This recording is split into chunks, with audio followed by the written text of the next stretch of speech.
Hello guys, welcome to our channel exploring my world. Today వీడియోలో నేను ఒక special రెసిపీని మీకు చూపించబోతున్నాను.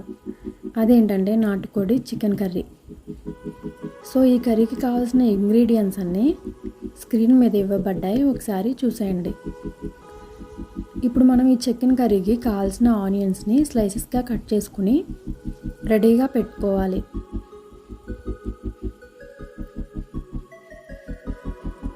మనం తీసుకున్న 1/2 kg చికెన్ని టర్మరిక్ అండ్ సాల్ట్ వేసుకుని బాగా క్లీన్గా వాష్ చేసుకుని ఒక పక్కన పెట్టుకోవాలి.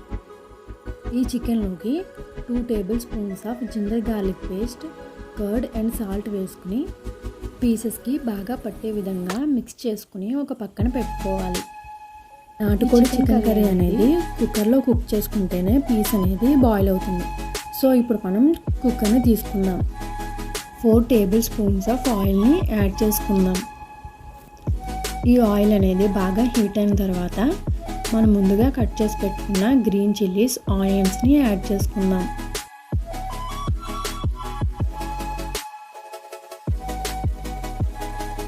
ఆనియన్స్ అనేవి పచ్చివాసన లేకుండా తొందరగా కుక్ కావాలంటే టర్మరిక్ అండ్ సాల్ట్ని యాడ్ చేసుకోవాలి. సో ఇప్పుడు మనం 1 tablespoon ఆఫ్ టర్మరిక్ అండ్ సాల్ట్ని యాడ్ చేసుకుని కలుపుకుందాం. ఈ ఆనియన్స్ అనేవి బ్రౌన్ కలర్లోకి వచ్చేంత వరకు కుక్ చేసుకోవాలి.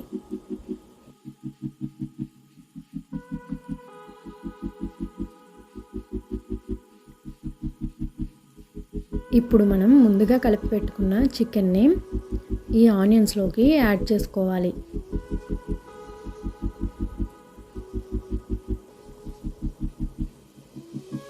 ఈ విధంగా యాడ్ చేసుకుని ఆనియన్స్ అండ్ చికెన్ అనేది బాగా మిక్స్ అయ్యే విధంగా కలుపుకోవాలి.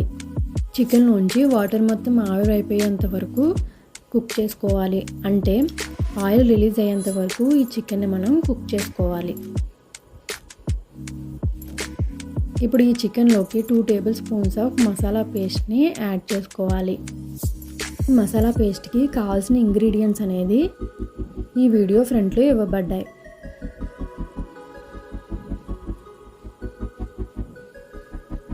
ఈ విధంగా మసాలా అనేది చికెన్కి పట్టేంత వరకు బాగా మిక్స్ చేసుకుని కలుపుకోవాలి.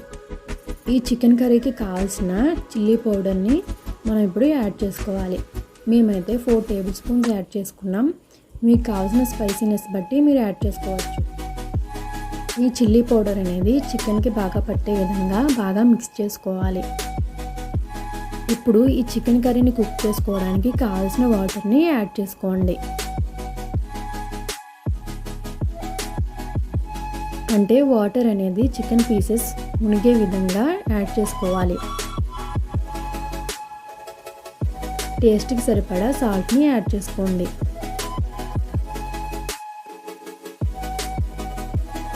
ఈ విధంగా బాగా మిక్స్ చేసుకుని కుక్కర్ లిడ్ పెట్టుకుని క్లోజ్ చేసుకోవాలి. 10 whistles వచ్చేంత వరకు ఈ చికెన్ కర్రీని మనం కుక్ చేసుకోవాలి. ఆవిరి మొత్తం పోయిన తర్వాత లిడ్ను ఓపెన్ చేసి చూసుకోవాలి. వాటర్ ఇంకా ఉన్నట్లయితే మళ్ళా వాటర్ పోయేంత వరకు కుక్ చేసుకోవాలి. కొత్తిమీర యాడ్ చేసుకుని మిక్స్ చేసుకోవాలి.